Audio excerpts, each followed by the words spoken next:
So when I first moved with my children back in 1985, it was a project that the borough president at that time, Fernando Faria, was trying to institute, bringing the middle class back to the Bronx, which back in the day, the Bronx was literally burning.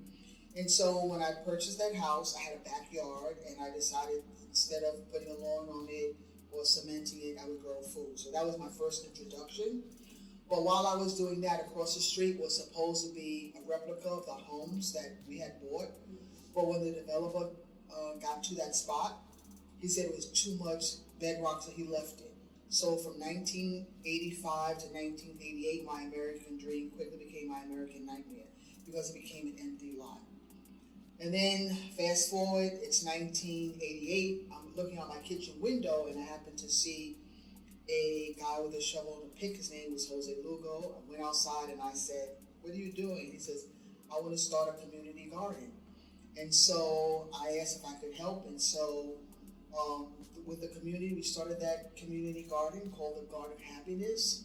But alongside of what we were doing, the New York Botanical Garden was just starting a program called Bronx Green Up.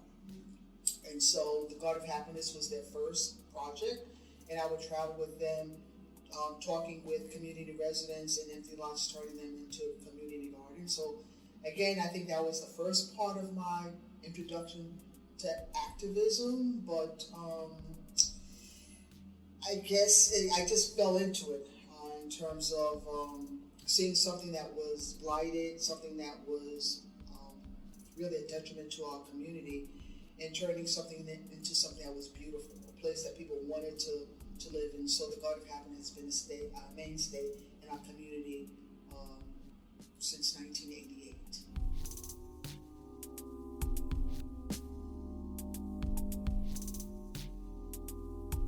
There's a misnomer how community gardens started because it wasn't about food at the time. It really was about beautification and developing community.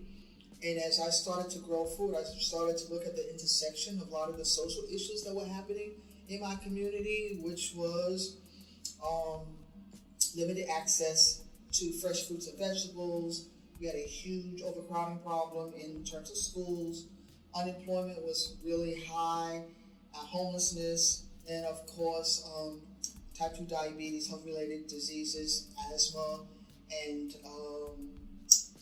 crime, because crack cocaine was prevalent at that time. So learned a lot of social issues and how to combat them with Jacob, and also with this organization called the Northwest Bronx Community Clergy Coalition. I think that's where I really found my voice and my advocacy through that organization.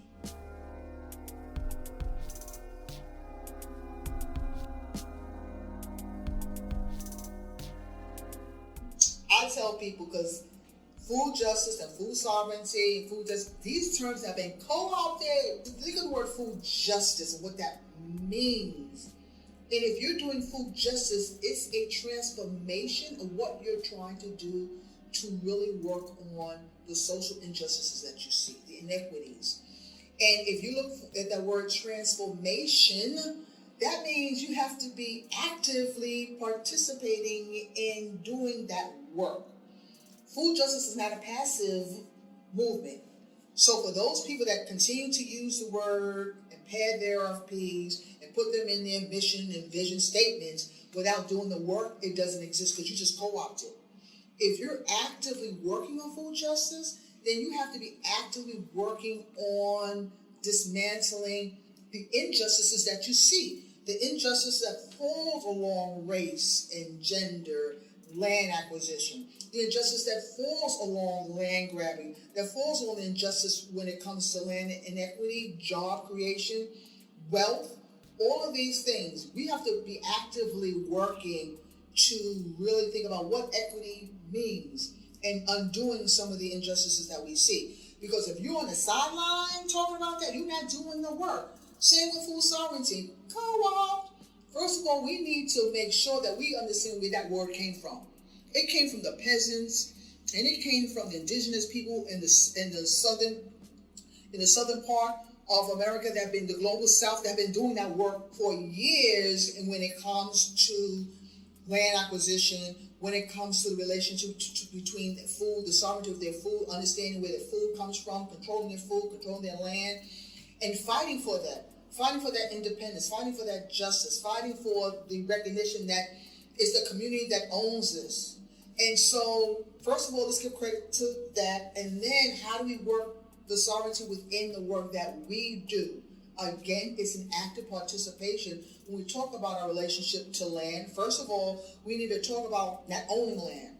First of all, I think the biggest problem that has happened is that when we started commodifying land and food and putting value on it, because back in the day, our ancestors and indigenous people never thought about owning land, never thought about owning seeds, never thought about owning animals, and sure enough, never thought about owning people. So once we started putting that in, it just took us in a whole different relationship to what we have, which is capitalism.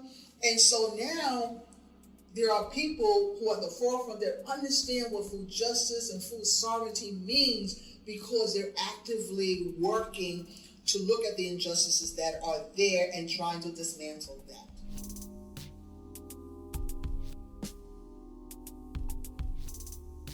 Yes, so some of the practices that we're doing when it comes to food justice and food sovereignty is being able to control our food. And that means going to our gardens and growing the food that is culturally appropriate for us, growing food that we know is healthy for our bodies, saving seeds, which is really important. But also when it comes to land ownership, again, people get caught up in semantics, like who owns the land. Technically, if it's a city, we own the land. We the people. We own the land. You know what I'm saying? When you talk about owning something, there's more monetary value. What I want to use more is stewardship. Also, talking about the history and culture of why we are on this land, who's on this land before us, and how do we continue to value our ancestors and the work that we do. Those are people that practice that don't have that. They don't bring in the culture aspect, and they don't bring in the spirituality aspect, which is really important when we talk about justice and we talk about sovereignty, which is really important for Black and brown people.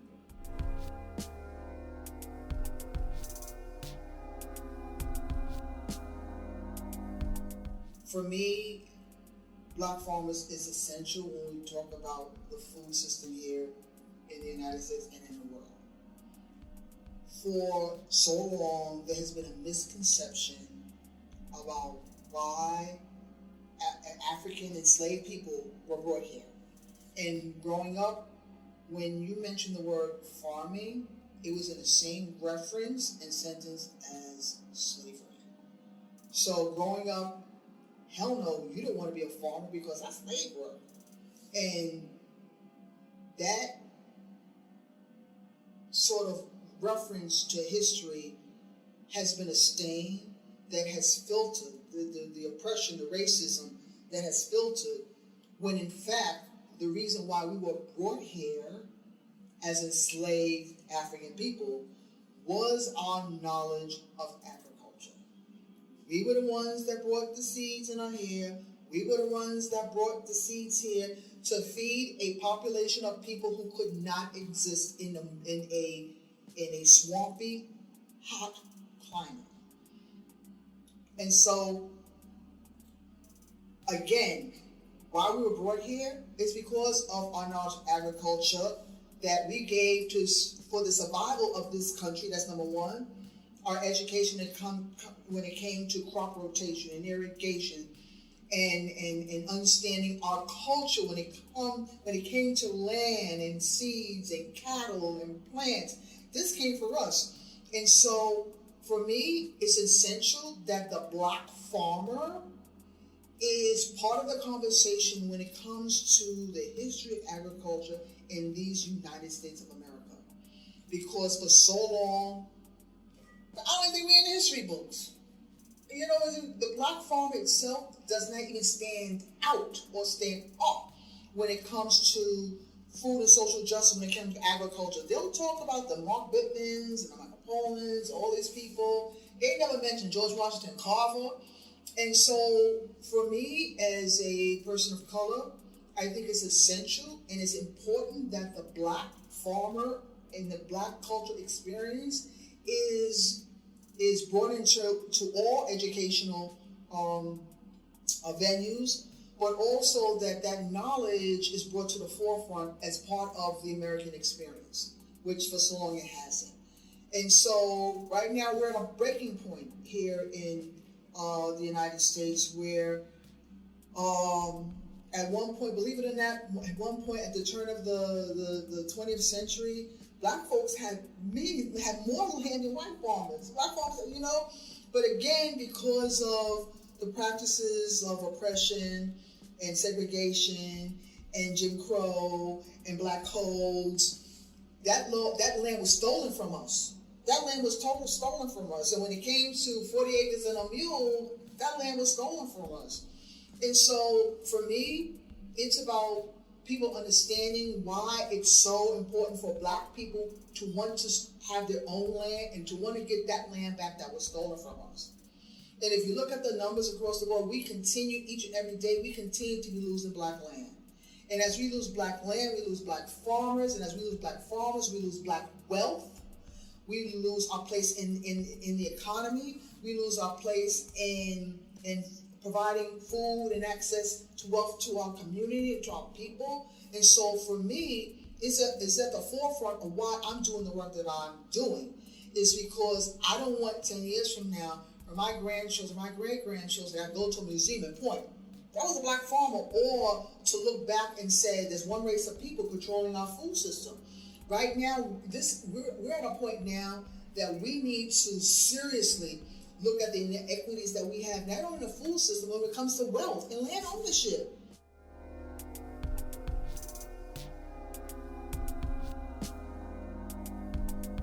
I'm at a point in time where I'm starting to be really, really satisfied with the amount of young people, oh my goodness, the young people that are really now understanding the truth of who they are and the power that they have as Black and brown people.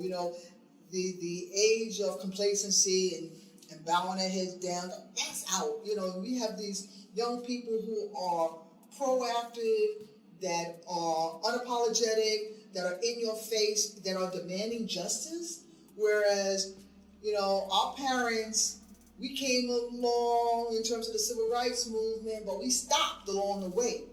But these young people, they're unstoppable, and that's what I love. They're not going to sit back and just take things for granted. They're going to challenge you, and I think that's what we need. We need people who will be able to challenge the status quo, that see the wrong has been done and want to do it the right way, that understand the importance of community, that understand wealth is not based on monetary value, because at the end of the day, you can't eat money and you can't eat gold.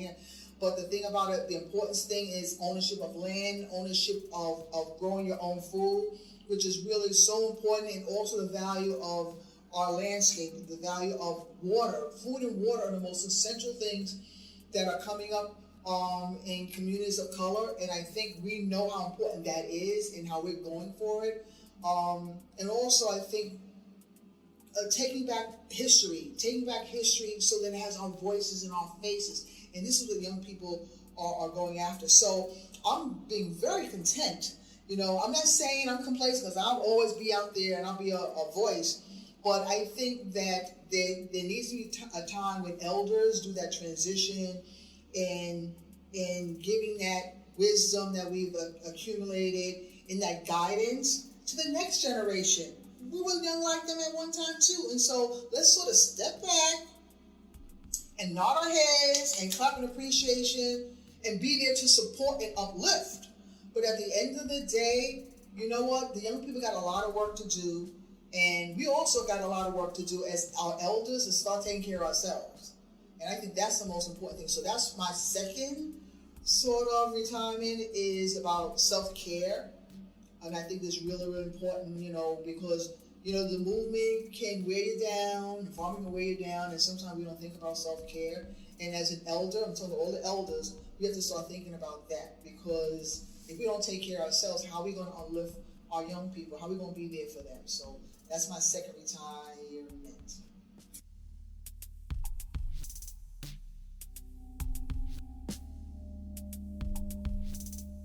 I always tell people the most important thing is that when you see injustice, shout it out, call it out, call it out, find your voice. You stand on the shoulders of greatness. You stand on the shoulder of so many powerful people. We come from kings and queens. And so if the crown is a little tilted, make sure you straighten that crown, both heads, and walk proudly. Walk proudly, because the truth will set you free. All the lies that we've been subjected to, all the isms that we have been suggested to, you know what, just kick them out the door, because it's a new day, and a new day starts with you as young people.